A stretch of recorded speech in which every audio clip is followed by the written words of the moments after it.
ચલો ભાઈ, રમવા આવેલા હરીફો માટેના નિયમો. પહેલા તો ઈમાનદારીથી રમવું, બરાબર? વારે વારે પત્તો બદલાવાનું કેવું નહીં. આજુબાજુ વાળાના પત્તા ઊંચા થઈને જોવાના, આડા થઈને નહીં જોવાના. છૂટા લઈને રમવા બેવું. બીડી પીવી હોય થાકે જઈને પીવી ભાઈ, ગંધાઈ નો મૂકવા યાર. જી બાજી જીતશે ઈ પત્તા બાટશે એટલે કે હું. મારે રોન હે, મારે તઈને એકા હે એવું બોલીને ભાઈ ધાપ નો મારવી ખોટી યાર. આ બાજુ ગુઈન બેઠી હે, આ બાજુ બેહું તો મારે બાજી આવે એવું કોઈ કરવું નહીં ભાઈ. એકો બાદશાહ રાણી ને એકી બગી તગી પહોંચે, બરોબર? પૈસા જીત્યા પછી ઘરે જવાનું ઉતાવળ કરવી નહીં.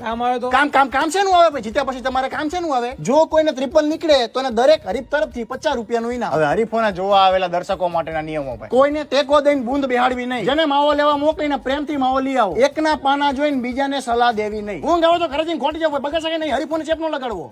બાજીમાં કાંઈ નથી, બે બગામ નો આવે, ખોટી સલાહ નો દેવી. પછી રમવા આવ્યો રમતા આવડતું જોઈએ. ટોળા વળીને ખોટી ગભરામણ નો કરવી. જીતે એની પાસેથી વાપરવાના માંગવા નહીં. હારેલા હરીફની મસ્તી કરવી નહીં, બાકી લફ દઈને લાફો પડી જશે, બરોબર? મસ્તી કોઈ નહીં કરવાની. મારી છે ને ભાઈ, મારી